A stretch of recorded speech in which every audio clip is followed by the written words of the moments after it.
17 de marzo del 2017. ¿Qué tal? Muy buenos días. Bienvenidos a su programa Contacto Directo. Hoy son nuestros invitados Gabriela Rivadeneira, presidenta de la Asamblea, reelecta el pasado 19 de febrero como asambleísta nacional. Mayoría legislativa del Movimiento Alianza País. Vamos a revisar los casos Odebrecht y los papeles de Panamá. También hoy en nuestros estudios estará Patricio Donoso, asambleísta nacional del Movimiento Creo, el jefe del bloque. El control electoral para la segunda vuelta. ¿Cómo se reforzará la cadena de custodia, la observación de los delegados de los partidos políticos al interior también de Semexpo, donde se embalan los kits electorales? Lo revisaremos. Y además, María Paula Romo, integrante a la Nueva Izquierda Democrática. Las decisiones de los integrantes de la ID sobre a quién apoyarán en la segunda vuelta presidencial. ¿Por qué? Lo conversamos de inmediato. La actualidad, los protagonistas, el análisis y la información en Contacto Directo.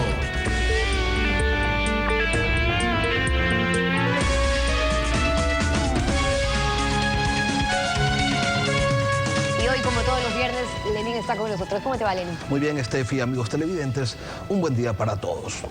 Movimiento País obtuvo en la última elección una mayoría que no será de 2/3 partes como en el actual periodo, lo cual le ha permitido incluso hacer cambios a la Constitución.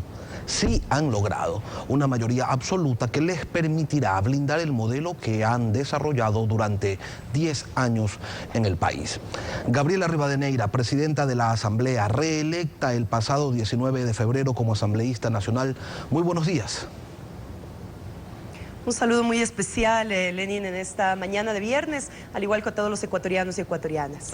Con este escenario, mayoría absoluta, en un eventual triunfo de Lenín Moreno habría gobernabilidad. Se continuaría con la dinámica de coordinación entre Ejecutivo y Legislativo. En caso contrario, ante un eventual triunfo de Guillermo Lasso, ¿permitirían ustedes el desmontaje del modelo económico implementado? ¿Permitirían el paso de la anunciada propuesta de eliminación de 14 impuestos, por ejemplo, donde el candidato Lasso dice que esto representa 3.000 millones y que lo que se recauda en total con todos los impuestos es 24.000 millones, que los 3.000 millones se quedarán en manos de los ciudadanos para fomentar producción y empleo? ¿Estarían dispuestos a darle paso?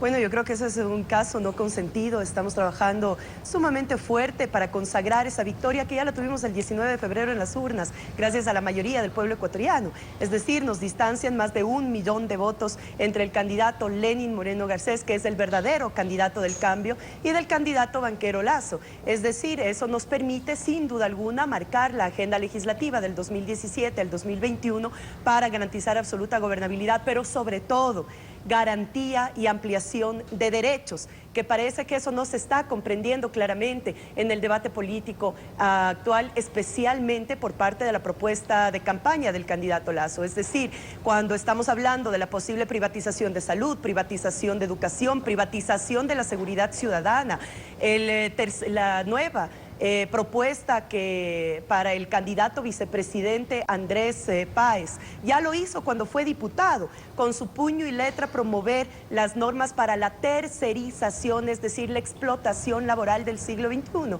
Eso yo creo que todos los ecuatorianos y ecuatorianas nos estamos dando cuenta de las verdaderas intenciones que tiene un candidato que viene desde una lógica de acumulación del capital, y eso se traslada a las políticas públicas. Nosotros seguimos con firmeza, trabajando con la gente, para la gente, socializando nuestro plan Toda una Vida, plan de vivienda social, pensiones jubilares para las personas de la tercera edad, para aquellos que están todavía en estado de vulnerabilidad, porque tenemos que seguir el camino de la salida de la pobreza. Aquellas mujeres que hoy pueden ser parte de la población económicamente activa a través de la economía popular y solidaria, aquellos jóvenes que van a seguir estudiando, además en las 40 nuevas universidades técnicas y tecnológicas. Es decir, hay una brecha gigantesca que distancia el plan de gobierno de nuestro candidato Lenín Moreno para seguir cambiando y transformando la patria ecuatoriana. Licenciada Rivadeneira, ahora sabemos que existen escenarios no consentidos.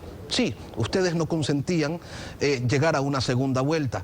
¿Qué pasa si gana el candidato Lasso? ¿Cuál va a ser su actuación como bloque desde la Asamblea Nacional? ¿Darán paso a la propuesta, él se lo preguntaba hace un momento, de los 14 impuestos, la eliminación de los 14 impuestos, o dirán, no, no queremos eso, no consideramos que esa sea la vía? Bueno, revisemos cuáles son los impuestos que plantea retirar el candidato Banquero Lasso, es decir, solamente entre los 14 está, por ejemplo, la salida de divisas del país. Es decir, él quiere privilegiarse a él mismo, poniendo o evitando pagar impuestos de toda la inversión en más de 40 empresas offshore que han sido ahora clarificadas y en base a una investigación de un diario y un periódico argentino que muestra claramente cuál es la incorporación no solamente del candidato Lasso, sino de su familia y de su grupo allegado en más de 40 empresas offshore en 3 paraísos fiscales. Es decir, las políticas que está promoviendo ahora como candidato son las que permitirían, en un caso no consentido, pues evitar que él y aquel grupo minoritario que se ha privilegiado por la salida de capitales y por las inversiones en paraísos fiscales puedan hacerlo ahora con mayor libertad. Recordemos además que esa propuesta tiene que ser revisada después de las elecciones, cuando el 55% de la población electoral aprobó una consulta popular para prohibir que candidatos a cualquier nivel de gobierno como funcionarios públicos puedan tener inversiones en paraísos fiscales. No porque se esté diciendo que hoy sea ilegal, sino que es inmoral, no es ético que una persona que apueste por el desarrollo de su país saque sus divisas a paraísos fiscales con el fin de evitar el pago de impuestos en su propio país. $1 invertido en paraísos fiscales es $1 menos en salud, $1 menos en educación, $1 menos en la producción nacional que tanto se necesita para generar empleo digno. Y esta no es una propuesta que ahora solamente recae en Ecuador, sino que las Naciones Unidas ya las está acogiendo como propuesta para que todos los estados parte apostemos para la terminación de paraísos fiscales. Ahora, así que yo creo que con todo lo que ha pasado, el candidato Lasso tiene que revisar claramente cuál es su plan de propuesta, porque a leguas se nota que es parte de la demagogia institucionalizada de los partidos de derecha en el Ecuador. Ahora, el candidato Lasso ha señalado que intentaría construir consensos con el bloque de Movimiento País y lo ha expresado en los siguientes términos. Lo invito a escucharla. En democracia uno tiene que tener la entereza de conversar con el adversario político, no con el enemigo, con el adversario político. Y yo confío en que en Alianza País hay buenos ecuatorianos que comprenderán que el ciclo del correísmo ha terminado. Tenemos que construir, armar un gobierno con un plan de gobierno ya no partidista, sino mucho más amplio, que acoja las propuestas de los distintos sectores de la sociedad ecuatoriana. Y si en el caminar nos encontramos con ese escenario extremo de absoluta ingobernabilidad, yo no descarto un llamado a la Asamblea Constituyente. En País cuentan con un argumento ideológico que suena bastante sólido. Consideran que los problemas económicos del país no serán resueltos a través de la eliminación de impuestos. ¿A qué se vería abocado el país entonces? ¿Se debe visualizar una probable situación de bloqueo? Bueno, así como dice el candidato Lasso, confiamos en acuerdos, por supuesto, un acuerdo permanente entre el sector público y el sector privado para seguir evaluando las políticas económicas productivas, para seguir garantizando que este país logre la salida de la pobreza como lo ha hecho en estos años con más de 2 millones de ecuatorianos. Y en eso siempre va a haber un diálogo abierto, absolutos para receptar propuestas desde la Asamblea Nacional con la mayoría parlamentaria, pero jamás poner en duda los principios constitucionales de educación gratuita, de salud gratuita, de empleo digno, salario digno, de no tercerización y explotación laboral. Así que me parece, insisto, que así como dice el candidato Lasso, confío, nosotros también confiamos como pueblo ecuatoriano que ahora esclarezca toda su vinculación de las empresas offshore y de sus paraísos fiscales. Nosotros vamos a continuar desde la Asamblea promoviendo políticas económicas productivas como lo hemos hecho en los últimos años, gracias a la ley de alianza público y privada. Hoy hemos podido garantizar inversión privada nacional y extranjera para continuar con las grandes obras emblemáticas que hemos empeñado durante los últimos años que buscan justamente la salida de ese país postpetrolero, es decir, tenemos que pensar en el postpetróleo y para eso seguir apostando por los proyectos emblemáticos, por el cambio de la matriz productiva que ahora se generará como base desde el campo, como lo ha dicho claramente nuestro candidato presidente Lenín Moreno, es de las apuestas más reales que tenemos para seguir trabajando una legislación que garantice, amplíe derechos, trate la coyuntura económica y política nacional, es decir, no podemos hacernos de la vista ciega cuando todavía tenemos una alta población en pobreza y en pobreza extrema a la que tenemos que dar solución. El candidato Lasso ha señalado también que podría convocar a una asamblea constituyente. ¿Estaría el bloque de Alianza País dispuesto al desafío? ¿Los consideran viables? Mire, a mí me parece, es una de las propuestas más demagógicas que se puedan realizar en un momento en el que el Ecuador necesita estabilidad, necesita propuestas serias, necesita propuestas que sean sustentables, sostenibles. Eso es lo que garantizó la Constitución de Montecristi. No solamente derechos que parten de conquistas históricas de pueblos, de organizaciones, de nuestras nacionalidades que desde el artículo número 1 son reconocidas a través del Estado plurinacional e intercultural. Aquellos estudiantes que cuando nos movilizamos en Montecristi logramos la educación gratuita y universal.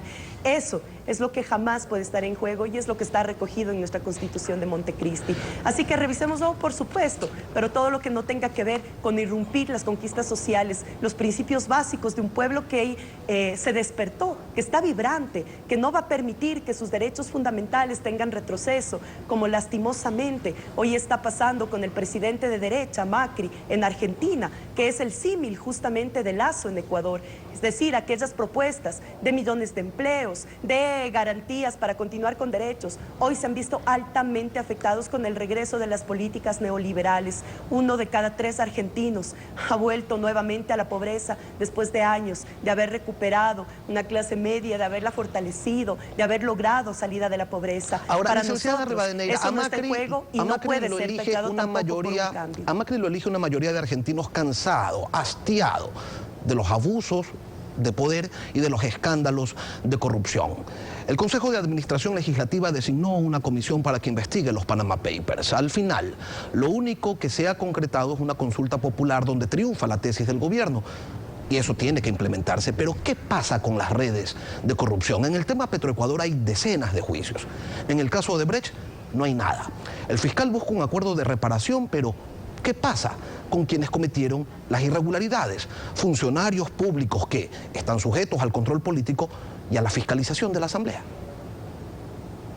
Bueno, primero, para no dejar en el aire el caso argentino, que me parece gravísimo lo que está pasando realmente y que ha sido invisibilizado por los medios de comunicación monopólicos aquí en el Ecuador, justamente para evitar ese símil entre Lasso y Macri. Yo creo que es fundamental que los medios de comunicación vayan, evidencien las movilizaciones diarias en contra de un régimen que realmente está apostando por el retorno a la pobreza, no solamente de la clase obrera, más de 200.000 personas despedidas en este año, sino además del sector empresarial, pequeñas y medianas empresas que están altamente afectadas. Yo le pediría, por favor, licenciada, que nos centremos en la pregunta y no hablemos de la situación argentina, porque podríamos también, en otro momento quizás podemos hablar de las marchas en Argentina y también de las marchas y de la realidad en Venezuela, del hambre, de las filas, de los sellos, de los presos políticos.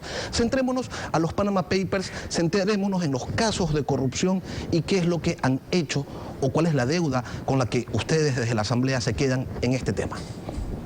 Sí, yo me centro, pero una de las cosas que no podemos permitir, y con todo respeto a la ciudadanía que nos está viendo, es que todos los días los medios de comunicación monopólico aclaren y visibilicen lo que quieren aclarar y oculten lo que quieran ocultar en un momento electoral previo a la segunda vuelta. Así también fue con el golpe parlamentario en Brasil a destituir a la presidenta legítimamente electa Dilma Rousseff, o todo lo que hicieron como persecución mediático con Evo en Bolivia, o también lo que han hecho durante estos 10 años de revolución ciudadana en el país. Pero en definitiva, como usted dice, encantada de venir nuevamente para conversar de los temas de la región que me parecen sustanciales en este momento político y coyuntural de Ecuador y de la región. Con el tema de fiscalización, nosotros recordemos que en febrero del 2016, cuando salió el escándalo, los papeles de Panamá, en donde está involucrado altamente empresas offshore e inversiones privadas que llegan a 30.000 millones de dólares de la economía ecuatoriana invertidos en esos paraísos fiscales evitando pagar impuestos, justamente se hizo toda una investigación que fue desde la Asamblea donde se alertó el involucramiento de más de 60 funcionarios públicos que fueron puestos en conocimiento de las autoridades de control, tanto de la Contraloría General del Estado como de la Fiscalía. Producto de eso, hoy está en prisión pagando sus delitos económicos y financieros el ciudadano Alex Bravo, y que además determinó abrir justamente esa red que existió y donde la cabeza es Carlos Pareja Yanuseli, que hoy se encuentra en Miami, financiado por los hermanos Isaías, promotores del feriado bancario del 99 y del 2000, y que resultan hoy ser también financistas de la campaña de Lazo. Entonces, ¿dónde está realmente la lucha contra la corrupción? Está en quienes no hemos permitido la impunidad y en aquellos delitos que han sido justamente impugnados a esos ciudadanos que han incurrido en la violación de nuestros derechos constitucionales, pero además en el profundo abuso de la utilización del sector público para beneficio personal.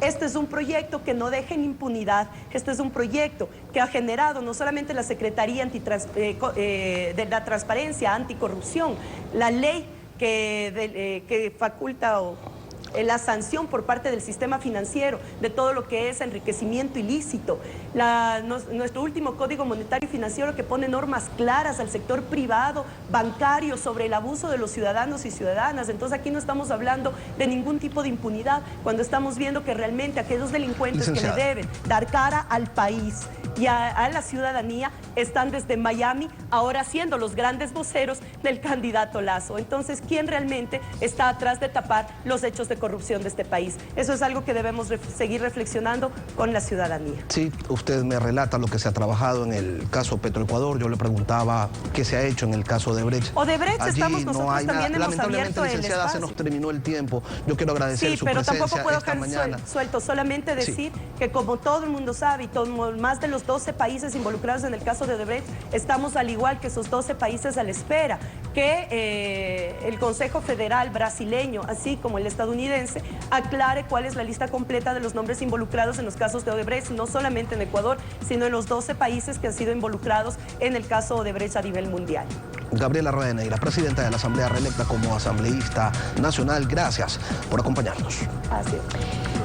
Son las 7 de la mañana con 17 minutos. Tiempo de irnos con ustedes a una pausa. Cuando regresemos está en nuestros estudios Patricio Donoso, asambleísta nacional de Creo, jefe del bloque. Vamos a hablar sobre el reforzamiento del control electoral para la segunda vuelta y también los eslabones en la cadena de custodia. Regresamos. Quédese usted en nuestra sintonía. Los débiles no luchan, los más fuertes quizás luchen una hora. Los que aún son más fuertes luchan unos años, pero los más fuertes de todos luchan toda su vida. Estos son los indispensables, lo dijo Bertolt Brecht, dramaturgo y poeta alemán.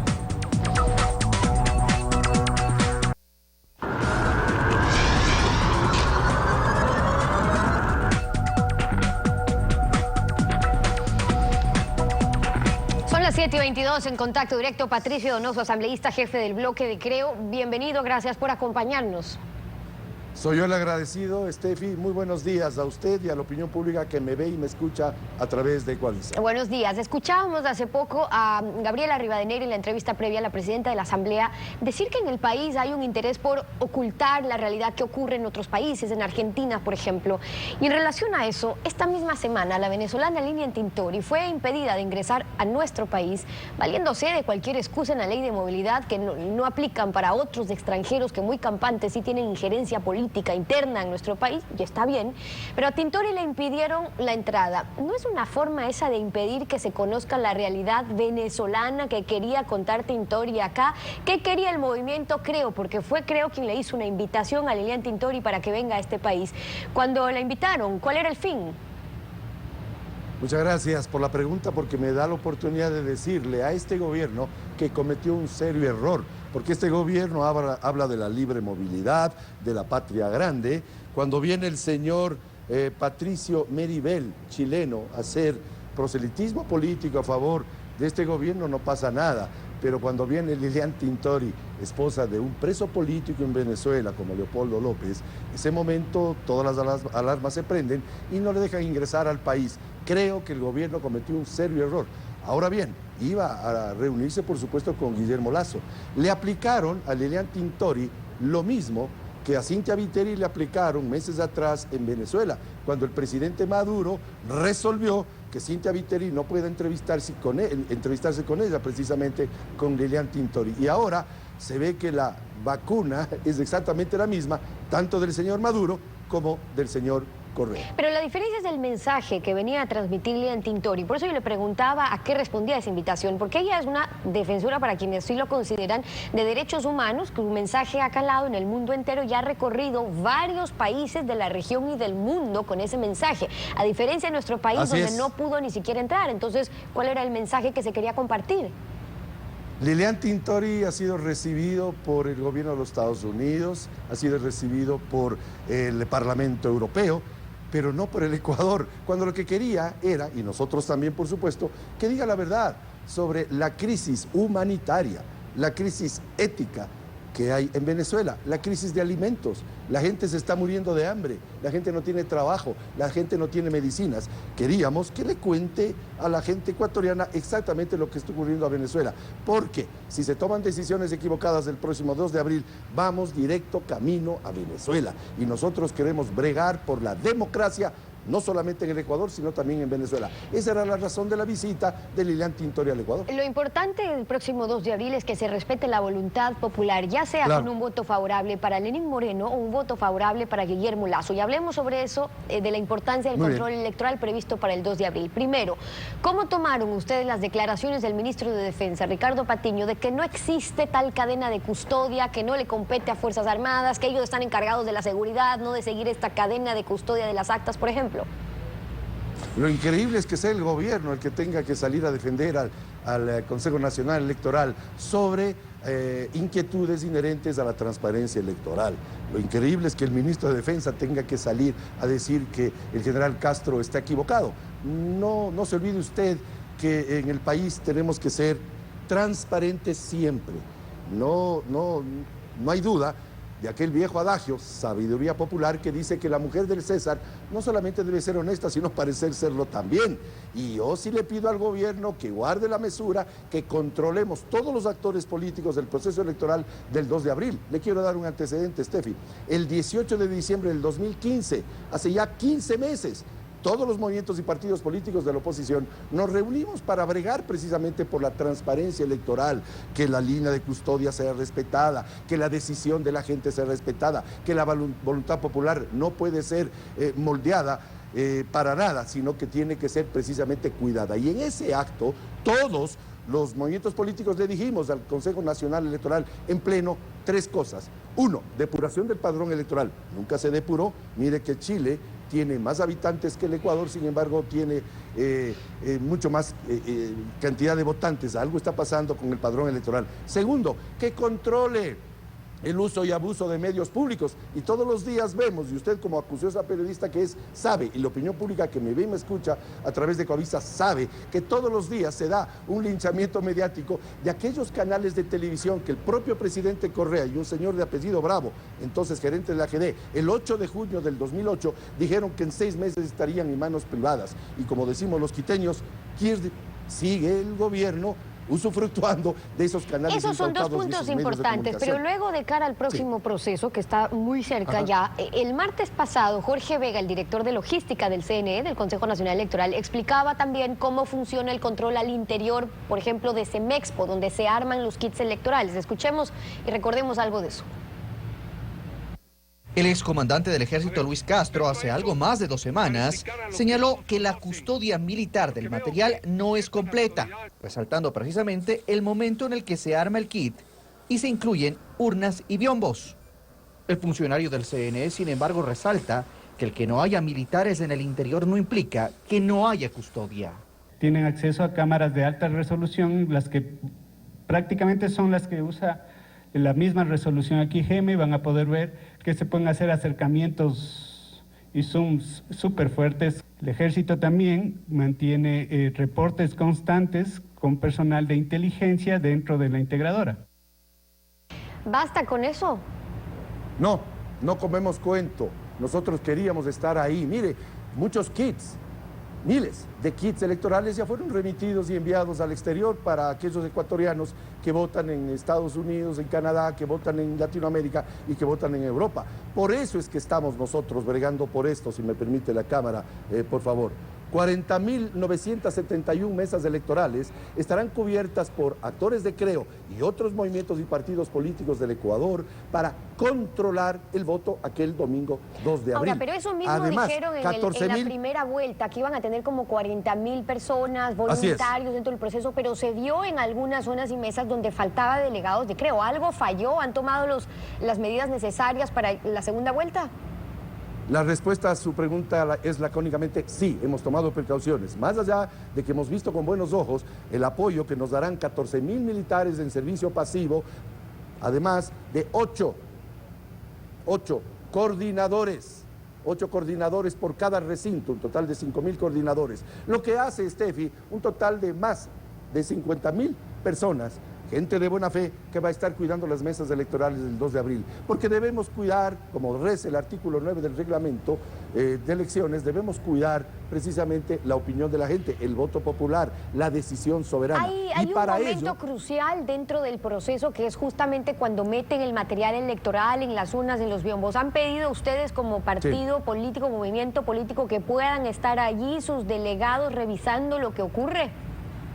Estaremos desde las 6 de la mañana con esta credencial, estimada Steffi, desde las 6 de la mañana hasta las 7 de la noche, no solamente en la apertura del proceso electoral, viendo que la urna esté vacía, el momento del inicio del proceso electoral, y en la tarde y noche, desde las 5 de la tarde, en el conteo, en el escrutinio propiamente dicho, a fin de que se cumpla con lo que dicta el reglamento, con lo que dicta la ley y con el derecho que tenemos los ciudadanos de cuidar el voto durante todo el día domingo. ¿Hasta qué? Hasta que sea dado el resultado electoral que contiene una sola está el papeleta reglamento, pero también está la Constitución, también hay un convenio del Consejo Nacional Electoral con el Ministerio de Defensa, y ese dice claramente que le corresponde a las Fuerzas Armadas custodiar el material electoral en transportación, almacenamiento, garantizar la integridad de los documentos, las urnas y, ojo con esto, la pureza del sufragio. Sin una cadena de custodia, o como lo quieran llamar, ¿cómo pueden garantizar la integridad de los documentos? Y más aún, la pureza del sufragio. La pureza del sufragio implica que se respete la voluntad popular, impedir que se pueda cometer fraude para, en efecto, garantizar la pureza del voto, del sufragio. Algo se olvidaron, previo a lo que usted acaba de mencionar, más allá del transporte, la distribución, desde las juntas hacia donde deben ir las urnas con las actas, sino que se olvidaron del armado de los kits electorales, es decir, las papeletas completas, 330 papeletas por cada junta receptora del voto. Y tiene usted razón, la línea de custodia es clave y nosotros exigimos que aquella línea de custodia sea respetada, que no nos vengan a decir que esto no se logró, no se lo hizo, o quizás unos digan que sí, otros que no. Repito, hay que ser honestos y parecer serlo siempre, y esta es la oportunidad que tiene el Consejo Nacional Electoral, y confío en las Fuerzas Armadas, para demostrar esa pureza del sufragio a la cual nos estamos refiriendo. Y eso deben exigir ambos movimientos, pues ambos movimientos después de la primera vuelta denunciaron inconsistencias luego del resultado tardío del Consejo Nacional Electoral, por eso es importante que tomen todas las medidas necesarias para una segunda vuelta. Son las 7:32. Patricio Donoso, muchas gracias por habernos acompañado hoy en Contacto Directo.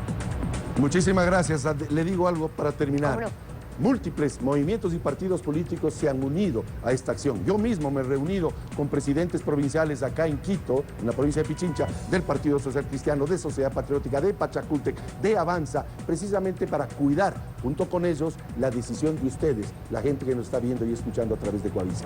La asambleísta por Creo, Patricio Donoso, en Contacto Directo, gracias por habernos acompañado. 7:33, una pausa. Al volver está María Paula Romo, afiliada a la Nueva Izquierda Democrática. Vamos a hablar sobre la segunda vuelta electoral, la decisión también de los integrantes de la ID y este reciente llamado del partido a sus militantes. Quédese en nuestra sintonía.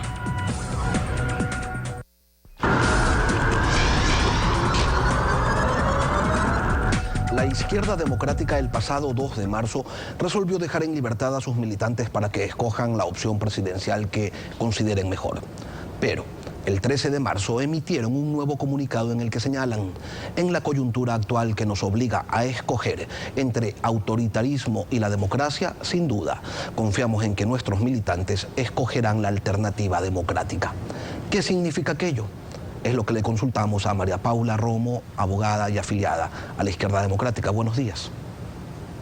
Buenos días, Lenin. Muchas gracias por la invitación. Efectivamente, la decisión que tomó el partido fue la de dejar en libertad a la militancia para que resuelva el voto según la conciencia, decía el primer comunicado. Y eso efectivamente es respetar la tensión que existe, que es la misma que existe en el país.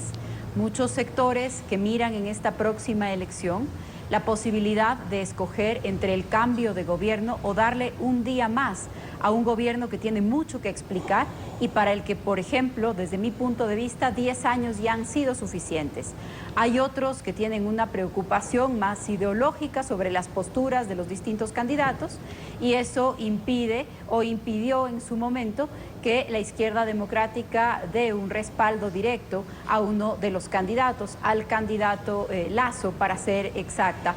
Pero esta declaración abarca estas diferentes posturas y como lo ha dicho la presidenta en ese comunicado que usted ahora acaba de referir, hay una gran cantidad de militantes y de dirigentes que vemos frente a la alternativa, frente a la coyuntura del país, que en este momento, más allá de lo ideológico, sin dejarlo de lado, sin olvidarlo por supuesto, pero más allá de lo ideológico, que en este momento el país se debate entre darle un día más al gobierno de Capaya, de Cadena, de los temas de Petroecuador, al que no ha sacado la lista de Odebrecht, o apostar por un cambio de gobierno y por una oxigenación que en democracia le hará bien al país. La alternancia le hará bien al país, más allá de que no coincidamos ideológicamente con la candidatura o con las propuestas de Guillermo Lasso. Esa es la alternativa que hoy le permite al país salir de 10 años de correísmo. El pronunciamiento requiere de una interpretación precisamente por no ser claro. Algunos lo consideran hasta contradictorio. Se han generado discrepancias por la postura del partido de Izquierda Democrática, que orgánicamente dice no respaldar a nadie, pero resulta que algunas de sus directivas provinciales apoyan a Guillermo Lasso. El frente de profesionales de alguna otra provincia están con Lenín Moreno. Dirigentes históricos dicen que están con Guillermo Lasso y así en desbandada. ¿Son reales esas discrepancias o no llegan a constituirse en tal las diferencias?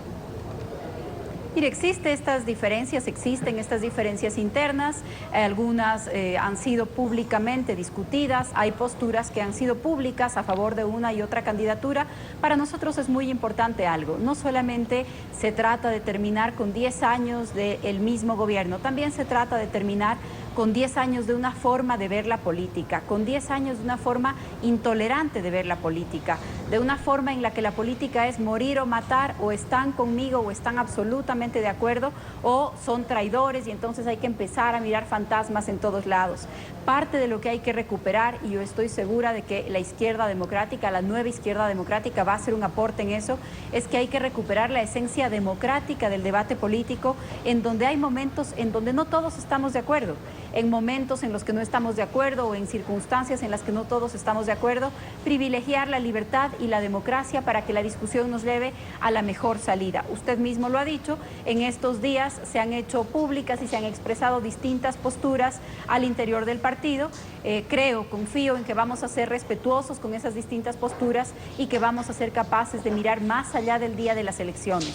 Al otro día de la segunda vuelta vamos a tener que reconstruir los valores de la convivencia democrática, los espacios de la política partidista, los espacios de la sociedad civil, los espacios de fiscalización, y confío en que la nueva izquierda democrática va a ser un actor importante para esa construcción.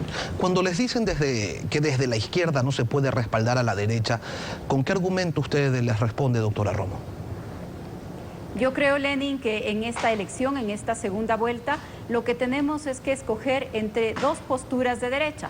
Una de ellas ha gobernado 10 años y ha tenido las actitudes autoritarias, concentradoras, que no se puede permitir la izquierda y que desde la izquierda hay que reivindicar, que no nos caracterizan.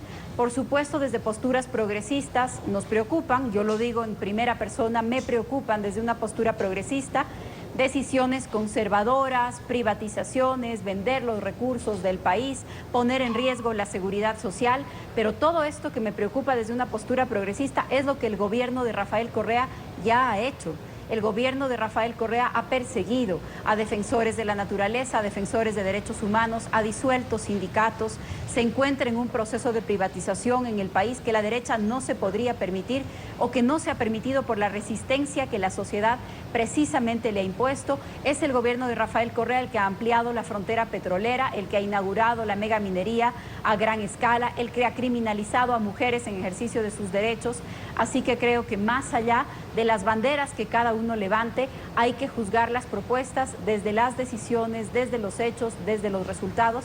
Y en el caso del gobierno de Correa, me parece que 10 años han sido suficientes y que es el momento de la segunda vuelta en el que no tenemos muchos de nosotros una alternativa ideal o con la que nos identifiquemos plenamente, pero tenemos la alternativa de decirle precisamente al gobierno y al mismo grupo que ha manejado el poder en estos años que 10 años son suficientes y que esa oxigenación nos vendrá bien para la alternancia y para la fiscalización, para la transparencia, para el baño de verdad que requiere el país. Y por ello, un eventual respaldo a Guillermo Lasso se entiende que no es un cheque en blanco. ¿Cuáles son las expectativas que tienen ustedes, doctora Romo, de un gobierno no correísta? Precisamente por lo que estamos hablando, le contesto de nuevo en primera persona sin tratar de arrogarme ninguna representación, sino como una ciudadana y como una militante y como una política. Creo que el próximo gobierno tiene la tarea de investigar lo que ha sucedido en este periodo. Tiene la tarea de hacerlo de forma desapasionada, pero en la que es fundamental encontrar responsables. El clima de impunidad en el país no nos ha hecho bien. Esa sensación de que hay un gobierno intocable que se va a quedar para siempre no es correcta. Esto de nombrar al fiscal y al contralor para dejar más o menos cubierto este periodo es justamente lo que le molesta al país y lo que impide que tengamos instituciones democráticas. Es una tarea del próximo periodo, del próximo gobierno, poner las cuentas en orden, saber exactamente qué debemos, a quién le debemos, con qué tasas de interés, cuáles son los acreedores y sobre todo hay que recuperar el empleo y la producción, que es lo que más preocupa a los ciudadanos el día de hoy. Doctora María Paula Romo, ex Ruptura de los 25, integrante de la Nueva Izquierda Democrática, gracias por acompañarnos esta mañana. Muchas gracias, buen día. Y así concluimos esta emisión. Lenin, contigo nos encontramos la próxima semana. Yo estaré fuera la próxima unos días y regresamos con más aquí en Contacto Directo. Un buen fin de semana para todos. Lenin, igual para ti. Gracias, Estefi. Un buen fin de semana para todos nuestros televidentes.